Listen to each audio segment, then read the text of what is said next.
Génesis capítulo 1, el 1 todavía, hoy lo acabamos, y ya es la última parte para entrar al versículo 2 en esta noche. Dice: en el principio creó Dios los cielos y la tierra.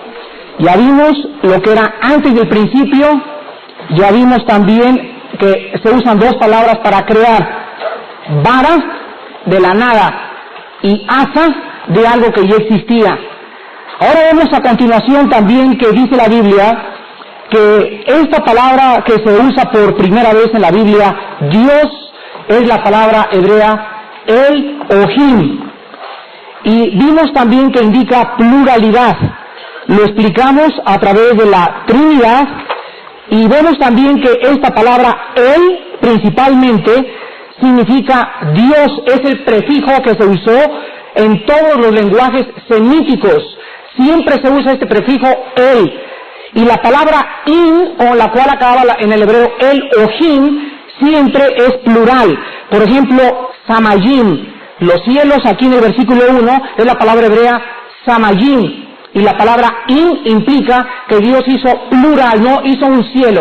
La Biblia nos habla de 3 cielos, de lo cual voy a hablar también. Ahora nosotros vamos a ver que también la Biblia nos muestra que siempre que hay un nombre compuesto de Dios en la Biblia, se usa el prefijo El.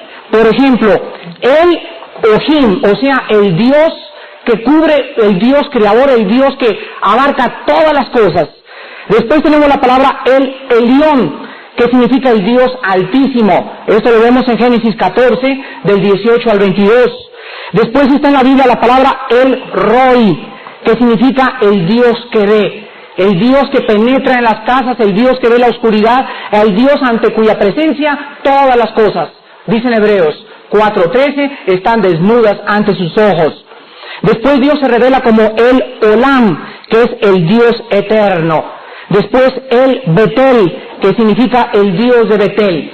Después el Lohei Israel, que significa el Dios de Israel. Y por último el Shaddai, el Dios sustentador o el Dios todopoderoso.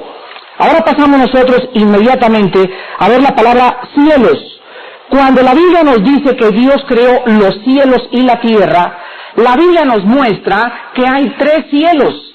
El cielo de la atmósfera hacia abajo, el cielo que está después de la atmósfera, y después de este cielo de la atmósfera y que pasa la estratosfera y que están las galaxias y los millones de estrellas y los agujeros oscuros, etcétera, etcétera, hay un tercer cielo. Esto lo menciona 2 de Corintios capítulo 12, versículo 2. Y a este tercer cielo es donde Pablo y donde Juan fueron arrebatados, donde fueron y vieron realmente en el Espíritu al Dios Elohim, al Dios Elión, al Dios Jireh. Ahora vamos a ver nosotros que no se refiere a las estrellas. Cuando dice en el principio creó Dios los cielos y la tierra, no metan a las estrellas aquí, porque las estrellas fueron creadas en el 4º día, en el versículo 16. Dice el versículo 16 del capítulo 1, e hizo Dios las 2 grandes lumbreras, o sea, el sol y la luna, la lumbrera mayor para que señorease en el día y la lumbrera menor para que señorease en la noche. Hizo también las estrellas. ¿Cuándo? En el 4º día. Entonces aquí en el primer versículo no están más que los cielos, el primero, el segundo y el tercero. Y la palabra tierra, aquí en el original hebreo, es la palabra eretz, y significa la tierra en general, tal y como la conocemos. Ahora quiero que vean que en el versículo 1 encontramos la Trinidad. En el principio, ahí está el tiempo. Dios creó los cielos y Dios creó la tierra. Ahí tenemos el espacio y la materia. ¿De qué está compuesto el universo, señores científicos y señores astrónomos que nos visitan? ¿Qué es el universo que nos rodea? Es una Trinidad. Dios dejó estampada en el universo, en la imagen del hombre, en todo lo que nos rodea, dejó la Trinidad. El universo está compuesto de 3 cosas: espacio, materia y tiempo. Y lo encontramos aquí en el principio, ahí está el tiempo. Dios creó los cielos, ahí está el espacio, y la tierra, la materia. Ahora quiero que me escuchen muy bien, porque nosotros vemos que tanto el espacio es tridimensional, la materia es tridimensional y también el tiempo es tridimensional. Fíjense ustedes el espacio, ¿de qué está compuesto el espacio? De altura, anchura y profundidad. ¿De qué está compuesta la materia? De energía, movimiento y fenómeno. ¿Y de qué está constituido el tiempo? Pasado, presente y futuro. ¿Ven? Mientras más ramificaciones saquemos, más encontramos la estampa de la Trinidad que los testigos de Jehová niegan continuamente, que la Trinidad no existe en el universo y que Dios no es un Dios trino, y desde el principio, desde el versículo 1, Dios nos muestra la Trinidad. Ahora escuchen esto, el movimiento no podría existir sin la energía, ni tampoco el fenómeno sin el movimiento. Cada uno de los tres sería una imposibilidad sin el otro. Ninguno podría existir sin el tercero. El universo consiste enteramente de movimiento, el cual aparece ante nosotros como fenómeno, y el movimiento consiste en energía trabajando, y vemos en todo el universo esta Trinidad. Ahora, por si fuera poco, el hombre también es un ser tripartito. El hombre es un espíritu. El hombre tiene un alma y el hombre vive dentro de un cuerpo. El hombre, como dice en 1 Tesalonicenses 5:23, y todo vuestro ser. ¿De qué está compuesto el ser? Espíritu, alma y cuerpo sean guardados irreprensibles hasta la venida de Jesucristo nuestro Señor. Ahora vemos nosotros también que el hombre es también una parte vital del universo, porque el hombre está unido con su cuerpo al tiempo. O sea, nuestro cuerpo tiene dimensiones. La materia, estamos unidos con la materia porque nuestro cuerpo consiste de materia. Y en último lugar con el tiempo, porque su existencia física es una existencia dentro de nuestro tiempo. Entonces, por todos lados, vemos la Trinidad, vemos al Dios Trino, y en el mismo hombre, nosotros hechos a su imagen, encontramos que somos seres tripartitos. Hace poco me encontré un muchacho y me dijo: oye Armando, tú dijiste que el hombre se diferenciaba de los animales en que el hombre era espíritu y el animal no era espíritu. Pero me dijo: un momento, ningún animal razona. Y el ejemplo que tú diste del chimpancé que estaba ahí en la jaula no se le llama razonamiento. Miren, quiero darles un consejo a todos los hermanos cristianos para cuando se encuentren con esta clase de personas. Estas personas son sinceras y están buscando la verdad y quieren explicaciones. Pero tomen nota a todos los cristianos, por favor. Cuando nosotros discutamos, el día que te inviten a la televisión y te hagan esta pregunta y no te vas a sacar... En el momento en que nosotros discutamos con cualquier persona, es muy importante en la apologética cristiana definir términos. Esta persona me dice: este es un razonamiento. Número uno, vamos a comenzar. ¿Qué le llamas o a qué le llamas tú razonamiento? ¿Se dan cuenta? O sea, nos encontramos de repente muchas veces hablando y usando términos que ni siquiera nosotros comprendemos. Entonces este muchacho me dice: bueno, razones es juicio. Y le dije: mira, vamos a ver dos cosas. Vamos a ver el diccionario Larousse, la enciclopedia británica, y vamos a ver el diccionario filosófico. Él sus deducciones las había sacado del diccionario filosófico. Por eso se llama filosófico, porque son términos o definiciones filosóficas, pero no necesariamente son reales, porque todo lo que cae en la filosofía es absolutamente irreal. Gracias. Entonces, ¿qué significa la palabra razón? Miren, la enciclopedia británica, el diccionario Larousse y los diccionarios de la lengua de la Academia de la Literatura Española definen principalmente el acto de razón como un acto de juicio o de discurrir. Cuando el chimpancé acomodó una caja y la puso sobre la otra y sobre la otra, el chimpancé juzgó en su mente que bajo las dos cajas no podría alcanzarlas, tendría que poner la tercera, y discurrió para brincar y alcanzar los plátanos. Entonces hay un grado, o existe en el chimpancé, en el delfín, en el perro y en el caballo, cierto nivel de razonamiento, no como en el hombre, pero sí existe dentro de ellos cierto discurrir para tomar decisiones, y eso es lo que significa razonar. Me dice otra persona: bueno, Armando, es que el amor, bueno, ¿cómo define el diccionario Larousse el amor? Fíjense ustedes que los términos que la Biblia usa son diferentes al diccionario Larousse, a la enciclopedia británica y a los diccionarios filosóficos, porque los pensamientos de Dios no son nuestros pensamientos, y hasta que no venimos a la Biblia no encontramos realmente lo que significa cada término.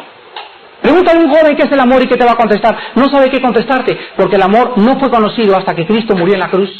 Pregúntale al joven qué es la justicia. Pues justicia es que mi papá me dejó ir con mi novia al cine. Es un injusto mi papá. Sin embargo, ellos, clamando justicia, son más injustos que los padres. Entonces, en la apologética cristiana es importante, cuando disputamos con cualquier persona, definir los términos para poder descubrir de qué estamos hablando. Muy bien, ahora vamos a ver a continuación en el versículo 2. Ya pasamos al 2. Ya pasamos el Beredish Bara Elohim Samayim Eretz. En el principio creó Dios los cielos y la tierra.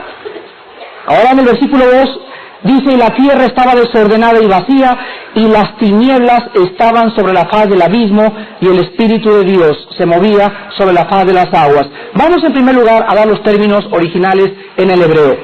La palabra desordenada es una palabra muy interesante hebrea, que es la palabra tohu, T-O-H-U, y significa literalmente confusa, vana o sin forma. Se usa 20 veces en el Antiguo Testamento. La palabra vacía es la palabra bohu, con B de burro y H intermedia, y significa desolada y sin nada. Ahora nosotros encontramos dos teorías al llegar al versículo 2. Hay dos escuelas teológicas. Una escuela nos dice que entre el versículo 1 y el versículo 2 hubo un caos. Algo sucedió, porque la tierra no estaba así originalmente. Dios no creó la tierra desordenada y vacía y sin forma. Dios la creó para ser habitada. ¿En qué se basan estas personas? Veamos Isaías 45. Y voy a estudiar las dos escuelas y voy a dejar que ustedes decidan con cuál se quedan. Fíjense que es muy importante que para nosotros como maestros de la Biblia es muy importante que no impongamos nuestra doctrina, sino que nosotros presentemos las dos caras de la moneda y que ustedes, bajo la dirección del Espíritu Santo, tomen una decisión. Por ejemplo, cuando comencé yo a enseñar sobre el don de lenguas, venían los muchachos a mí, Armando, y hablas lenguas, etcétera, etcétera, y yo sabía que solamente conocían una cara de esa doctrina, pero no sabían la otra cara de la doctrina. Y entonces le pedí al Señor que me diera sabiduría para enseñar la otra cara de la moneda. Y cuando ya los jóvenes y los estudiantes de teología tienen las dos caras de la moneda, ellos tienen que tomar una decisión y saber cuál es la verdadera. Porque no puede haber dos verdades. Es imposible. La verdad tiene que ser una. Entonces nosotros tenemos que presentar las dos caras de la moneda. No enseñar solamente una, sino presentar también la otra, para que los estudiantes decidan por sí mismos. Y si tú decides y dices en tu iglesia, mire señor, yo decido que en esta iglesia no estoy de acuerdo con su doctrina, te voy a dar un consejo. Salte de esa iglesia porque vas a causar divisiones. Si tú estás en una iglesia es porque has aceptado el cuerpo de doctrina que ahí se enseña. Pero si tú no estás de acuerdo con esa doctrina y comienzas debajo del agua a decir a la gente, el pastor está mal, los misioneros están mal, lo único que haces es convertirte en instrumento de Satanás y causar división.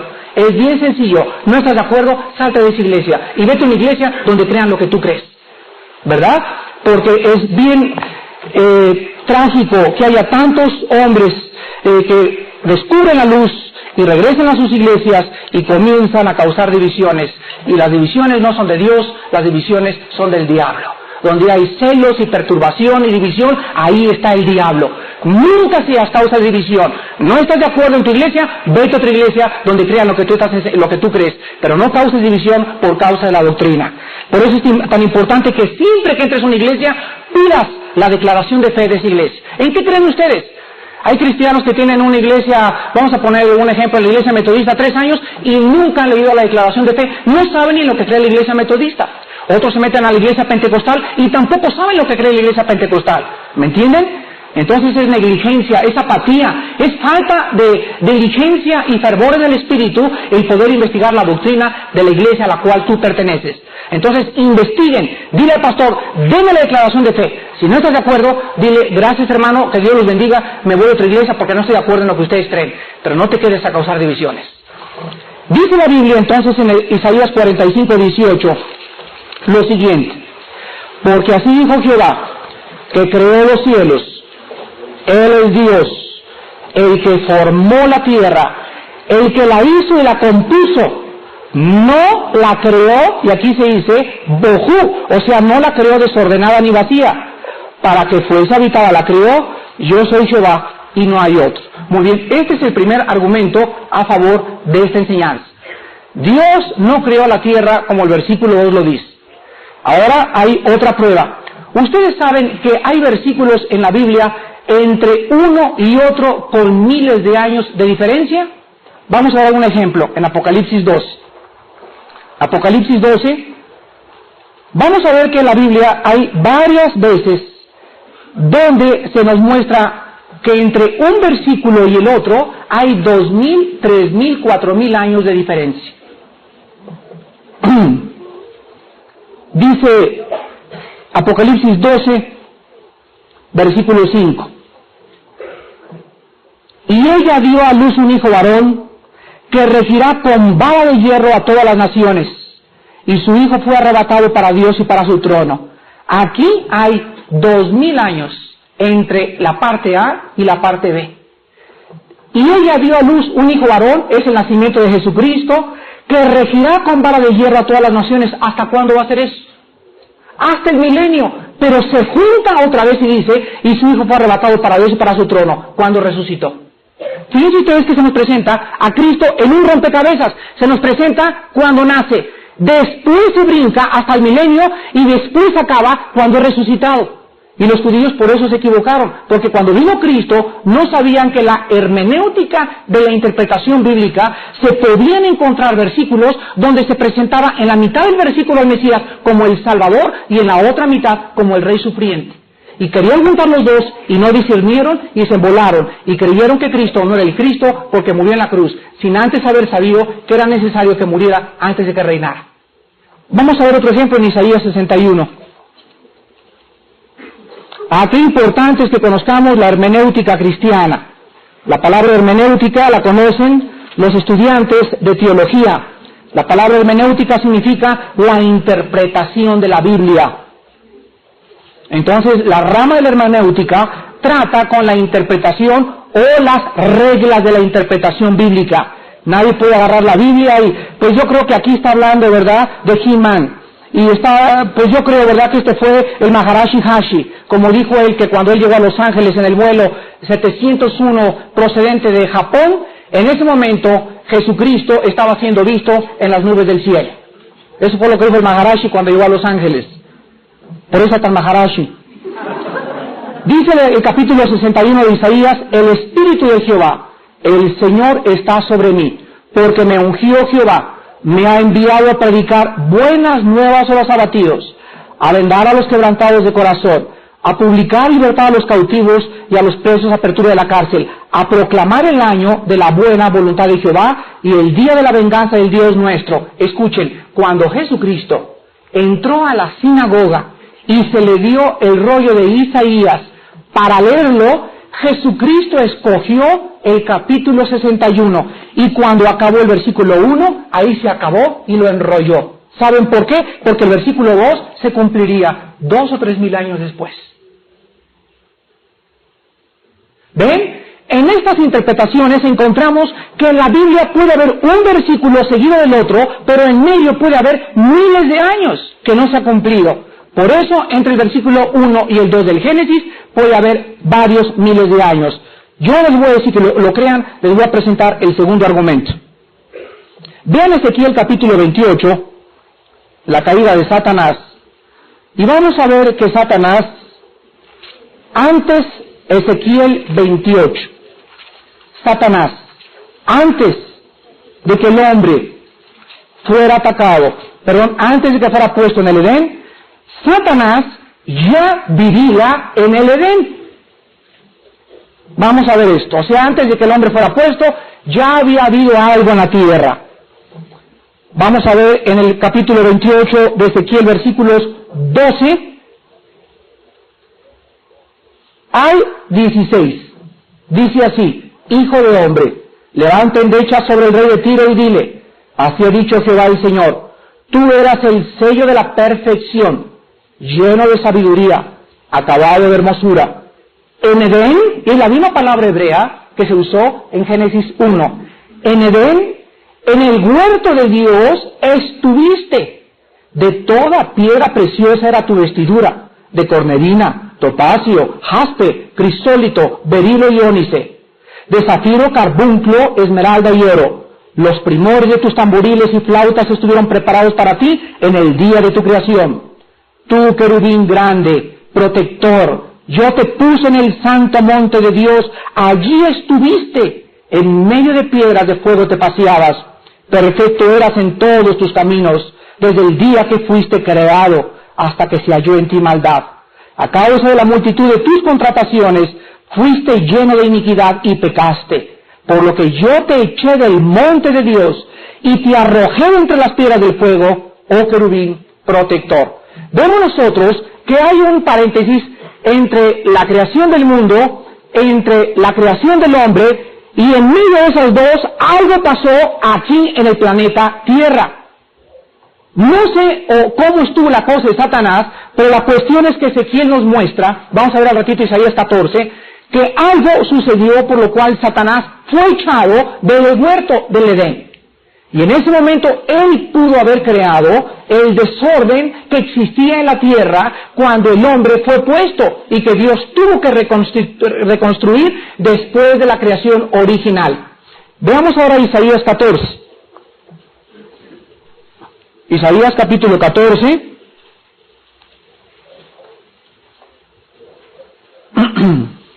Y encontramos en este pasaje también de Isaías 14, versículo 12, que dice la Biblia, ¿cómo caíste del cielo? Oh lucero, es el primer nombre de Satanás, el lucero. La palabra aquí lucero es la palabra el que resplandece o el que alumbra en el hebreo. Hijo de la mañana, cortado fuiste por tierra, tú que debilitabas a las naciones. Muy bien, entonces algo sucedió que puso a la tierra en este estado. Posiblemente después de que Satanás se exaltó y dijo, pues estoy tan bello y tengo mi intelecto y todo, repitió o comenzó a programar el pecado que el hombre haría. Fíjense ustedes que anoche estaba yo leyendo la historia del razonamiento en la filosofía a través de la historia. Y me apasiona la historia del hombre en cuanto a sus pensamientos filosóficos y en cuanto a sus pensamientos de su conciencia del universo, lo que estudia la metafísica y la religión. Y encontré lo siguiente, hasta Tomás de Aquino, en el año 1200 y feria en el siglo XIII, todos los seres humanos y la historia y los pintores y los escultores reflejaban en sus pinturas, en sus esculturas y en la literatura que existe antes de Tomás de Aquino a Dios. Y de Tomás de Aquino a nuestros días, comienza Tomás de Aquino, el gran filósofo, y comienza a decir, Tomás de Aquino, realmente el hombre puede ser autónomo sin Dios.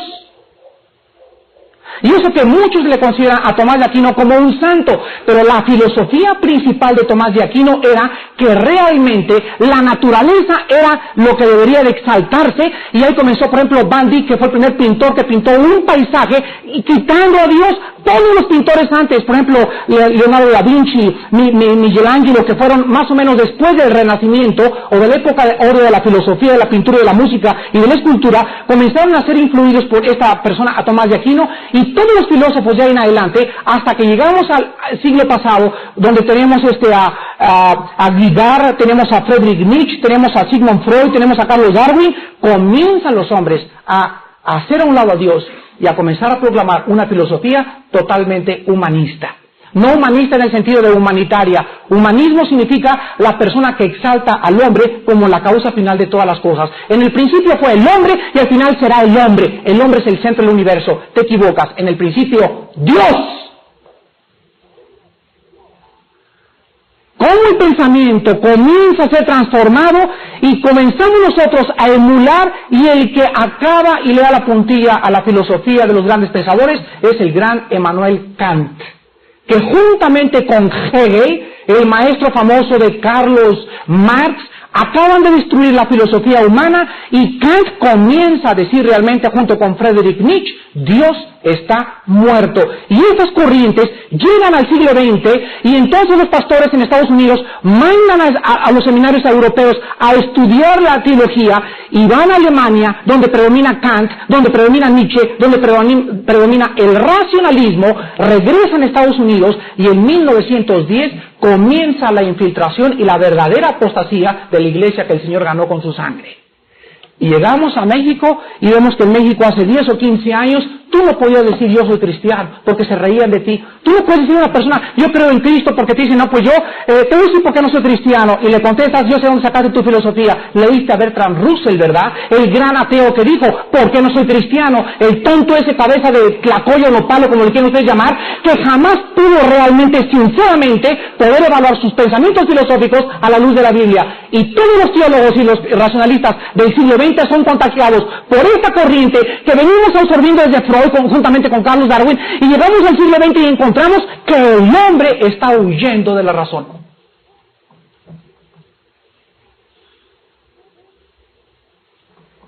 El hombre es irracional 100%. Profesando ser sabio, se convirtió en un necio. Y vamos a las universidades y les estamos de Cristo, ¡ja, ja, ja, ja!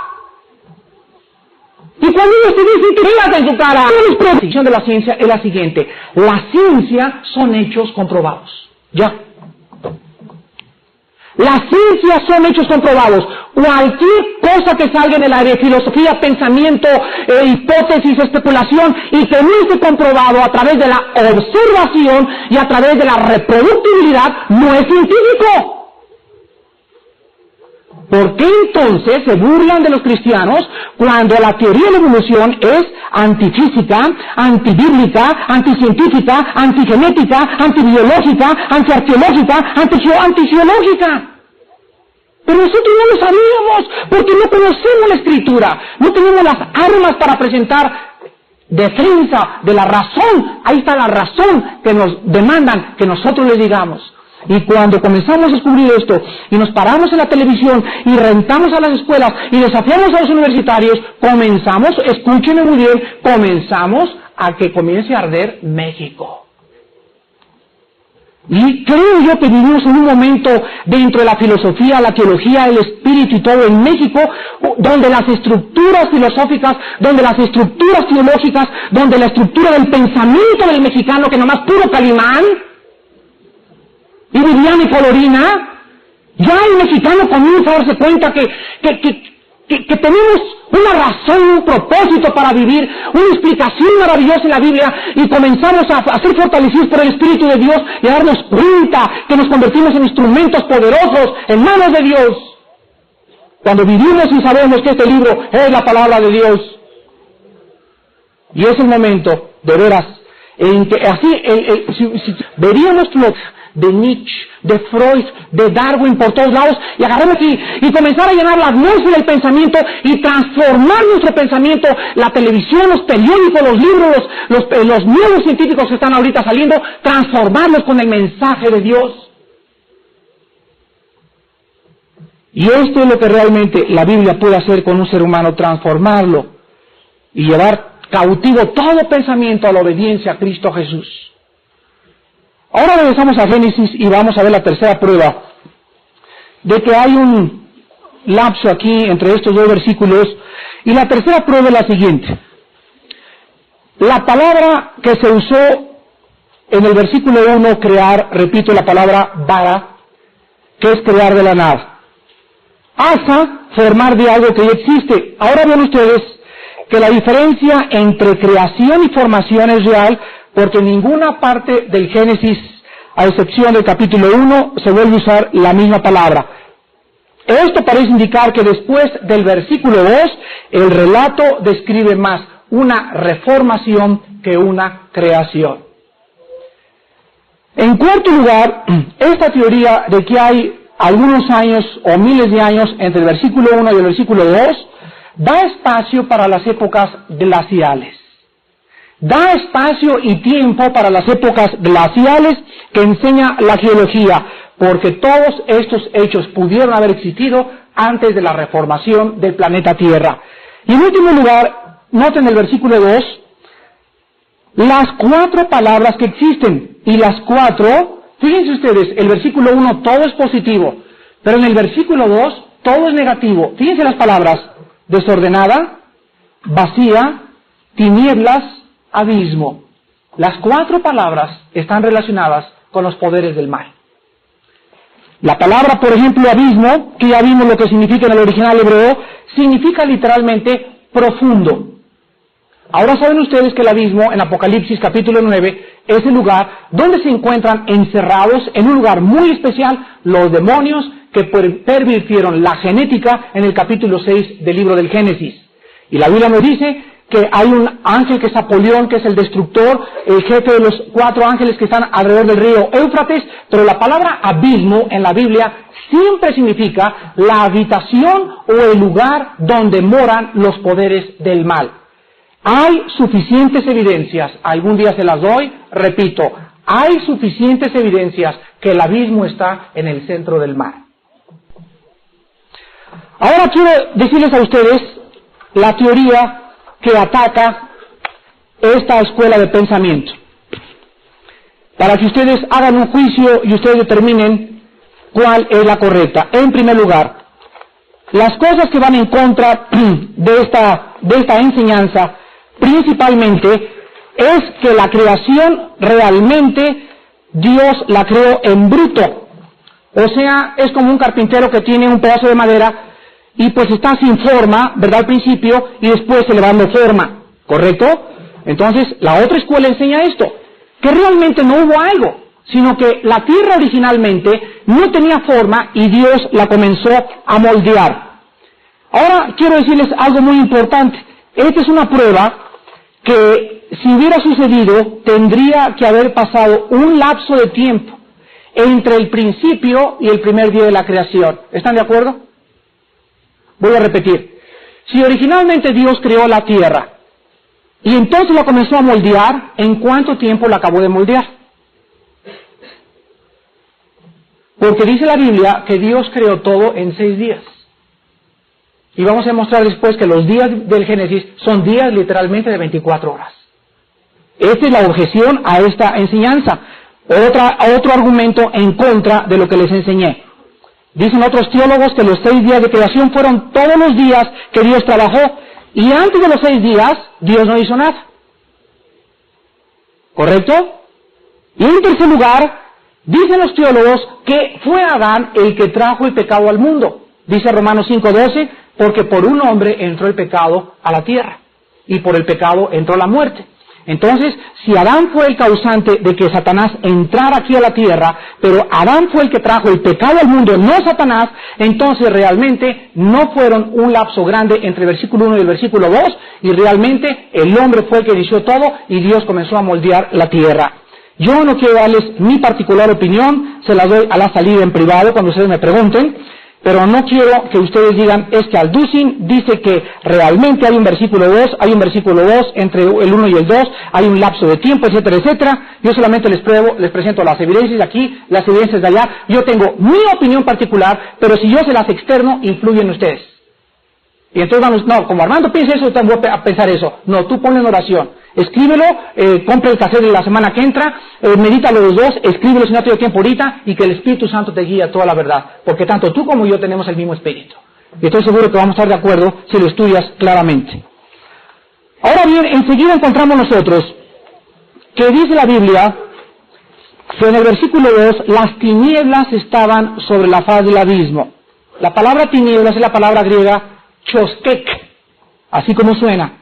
Significa oscuridad, lo opuesto a la luz. La palabra faz es la palabra panim, con P de papá. Significa enfrente de o presencia. Y la palabra abismo es la palabra hebrea tehom, T de pato, H intermedia. Significa profundo. Comparemos esto con Proverbios capítulo 8. Proverbios capítulo 8.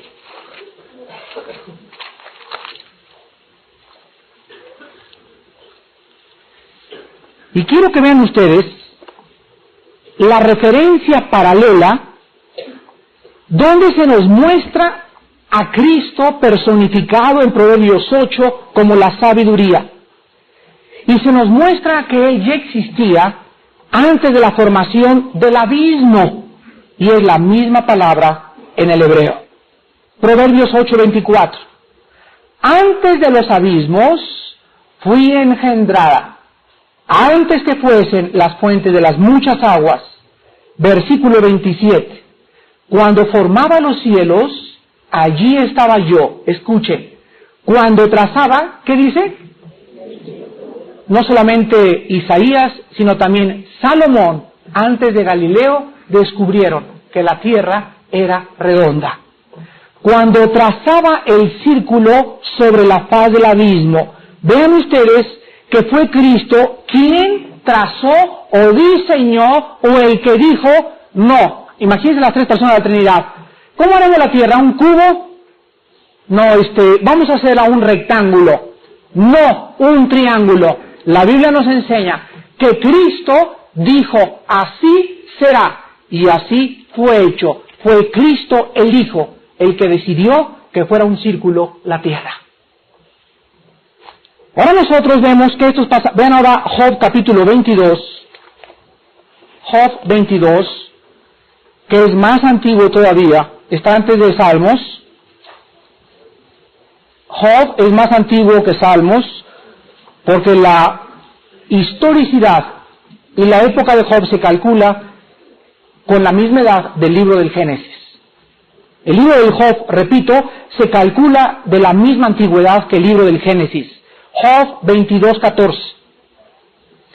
Las nubes le rodearon y no ve.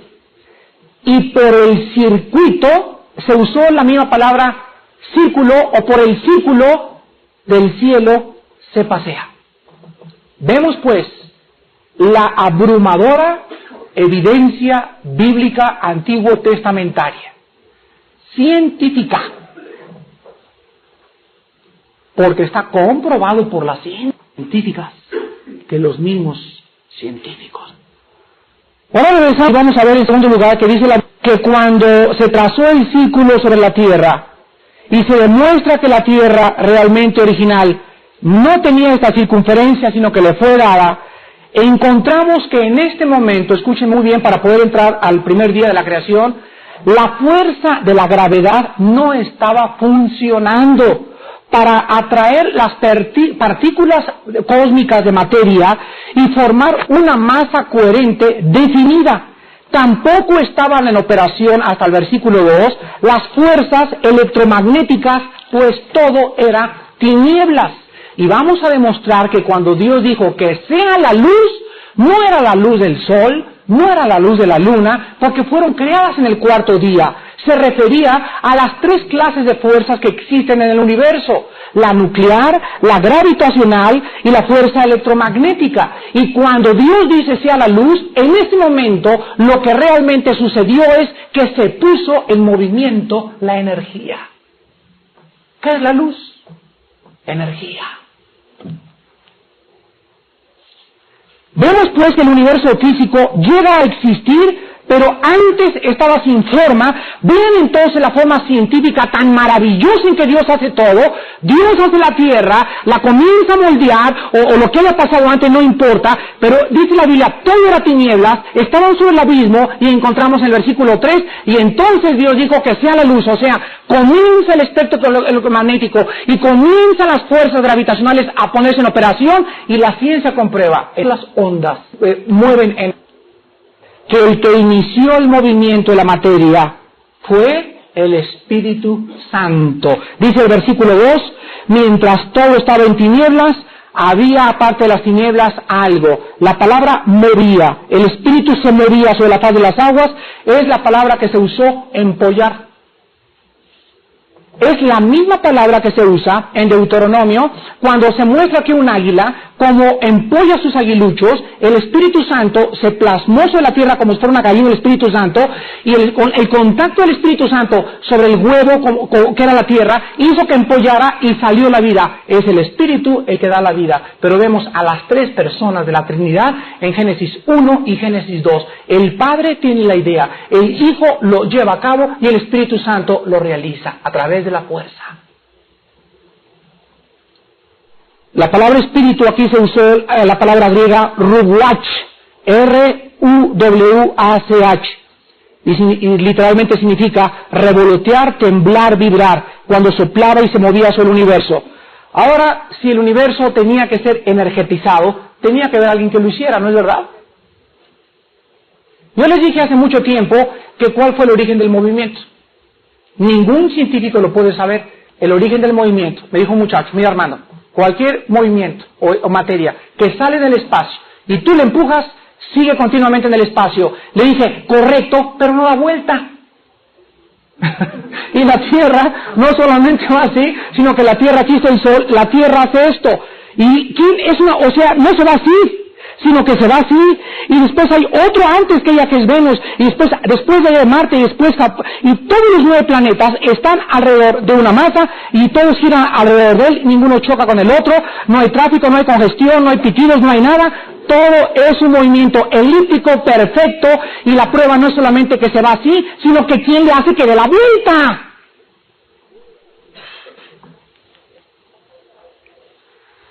Para que haya movimiento, tiene que haber alguien que lo inicie. Bueno, la ciencia eso no lo puede explicar. La ciencia nos dice que la velocidad de la materia es proporcional a la fuerza que se le aplica a la materia. Si empujas una canica, la canica sale ¡pum! 20 metros, pero va proporcional a los 2 kilos que le aplicaste, pero la canica se tiene que parar. Pero la Tierra no se para. ¿Qué explicación científica hay? No la hay. No existe una explicación. Bueno. Vamos a dejar el macrocosmos y nos reducimos al microcosmos. Lo mismo pasa en el átomo. ¿Quién empuja los electrones?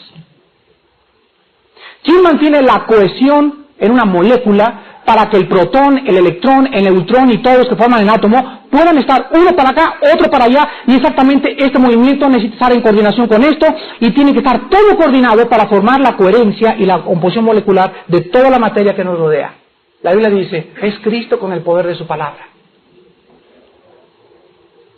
Ahora vamos a ver que, con excepción de las fuerzas nucleares, solamente existen 2 tipos de fuerzas en el universo que operan sobre la materia. Las fuerzas gravitacionales, que son la fuerza entre 2 objetos, y las fuerzas del espectro electromagnético. Y todas estas fuerzas están asociadas en campos de actividad y con transmisión de movimientos, todos en ondas. Todos. Entonces tenemos que en este versículo que el universo adquirió las 3 clases de fuerza que actualmente conocemos. La gravitacional, o sea la fuerza entre 2 objetos. La electromagnética, que es la fuerza entre el electrón y el núcleo del átomo.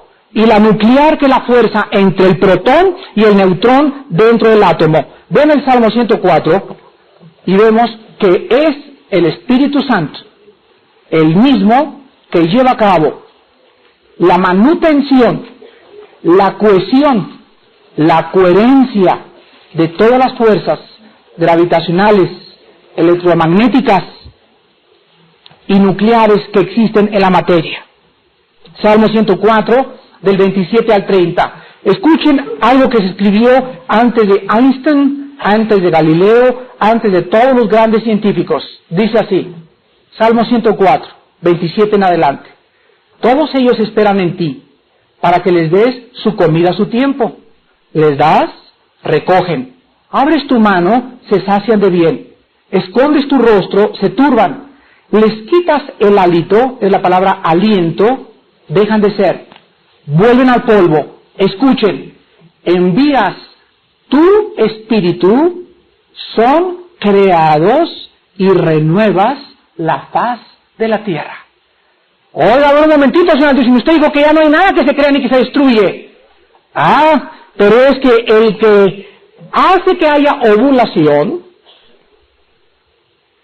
¿quién fue primero, el huevo o la gallina? La Biblia nos da la respuesta, la gallina. Bueno, pues que tenía que haber un huevo, es que Dios creó la gallina para que pusiera huevitos. Y de ahí la gallina, siempre que ponga huevitos, nunca van a nacer canguros. En el huevo lleva la composición genética del huevo para que siempre el huevo de la gallina produzca seres que están ahí metidos microscópicos y produzcan siempre pollitos, nunca cocodrilos. Los cocodrilos llevan en su composición genética tal cosa que cuando ellos, como también animales que ponen huevos, nazcan, siempre nazcan cocodrilitos y nunca jirafas. Y cuando se invierte el orden de la creación y se hace una mutación entre un gen y el otro, siempre existe el juicio de Dios, como cuando se cruzó el caballo con la burra, nació la bola y la mula nació estéril. Es el Espíritu Santo, el que dice la Biblia que hace que germine cuando el semen corre y entra al óvulo de la mujer y viene la ovulación. Es el Espíritu Santo el que dirige el semen, ya sea las cromosomas X o Y para que sea niño o niña, y hace que se meta, y el Espíritu Santo escoge si es niño o niña lo que vas a tener. Pero ahora la genética ha descubierto que ya se puede el semen congelar, y a través de no sé qué procedimiento se puede separar para que haya selección de sexos. Y ahora tú puedes ir y encontrar en un tubo sémenes con la cromosoma abundante X, y ya sabes que puede ser niño o niña, y tú escoges el sexo, y nos convertimos en dioses. Y a lo mejor Dios no quería que tuvieras una niña, quería que tuvieras un niño, y violaste un principio de Dios. Dice la Biblia, no seas sabio en tu propia opinión. ¿No es cierto en Proverbios 3? Entonces, bueno, es que queremos niño. Bueno, Señor, es lo que tú quieras, porque a lo mejor este niño va a ser el más grande predicador de México, el más grande misionero, y a lo mejor guiados por nuestras emociones, y porque en mi familia siempre fuimos niñas, queremos niña. Pero la opinión de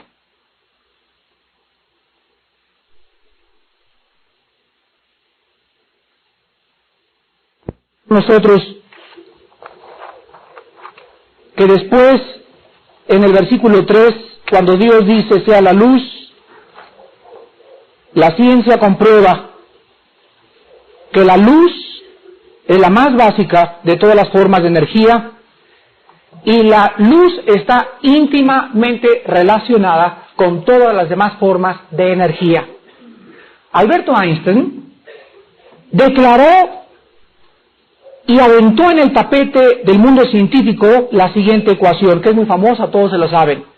E igual a mc al cuadrado, o sea, c era igual a la velocidad de la luz. Entonces, Einstein con esta fórmula relacionó que la energía estaba relacionada con la materia, y en esta ecuación fue lo que les dijo al mundo científico. La relación que existe entre la energía y entre la materia es absolutamente intrínseca.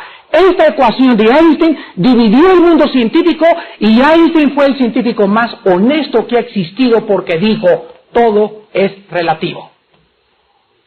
En otras palabras, en este universo en el cual nosotros vivimos, no se puede decir, yo he llegado a la realización de la conciencia por mí mismo, o la química es verdad, o las matemáticas es verdad. Einstein dijo, las matemáticas son relativas, la química es relativa, la ciencia es relativa, todo es relativo, porque realmente vivimos un mundo relativo. El único que es absoluto es Dios.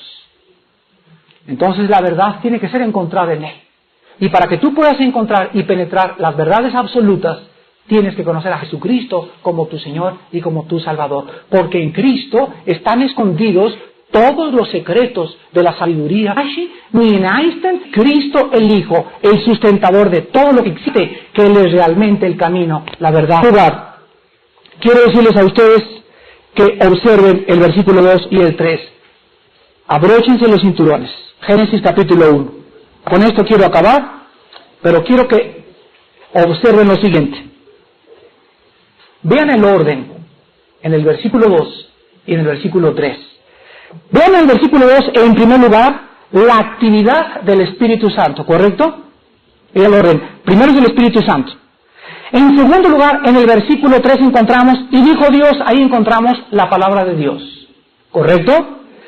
Y también encontramos en el versículo 3, en tercer lugar, la luz. Vean el orden.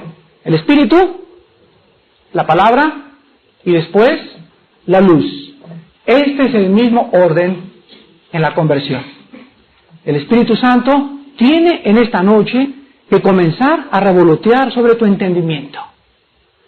Después, el segundo orden es, la fe es por el oír y oír por la palabra de Dios.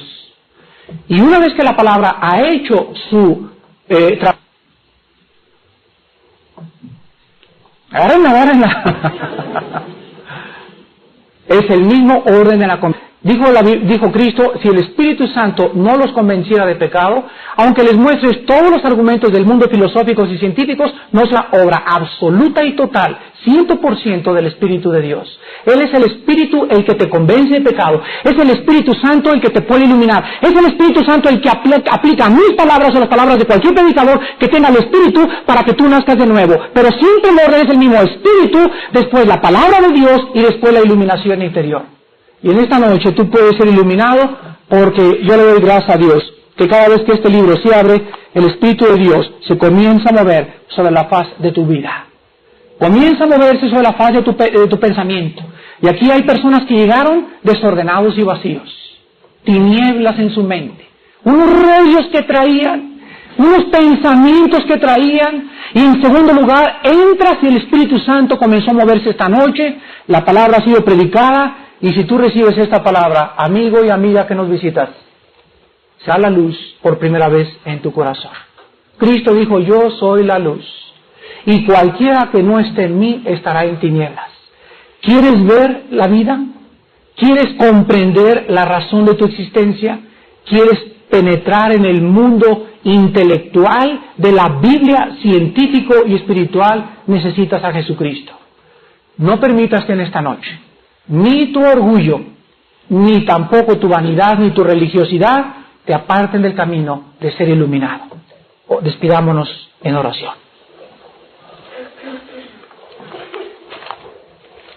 Señor, en esta noche te damos gracias por haber dejado estampado en el universo tu Trinidad. Todo nos muestra, tanto el espacio, la materia, como el tiempo, nuestras vidas. Todo nos muestra la tripartidad. La Trinidad existe para que nosotros comprendamos que tú eres un Dios trino. No son tres dioses, es uno solo.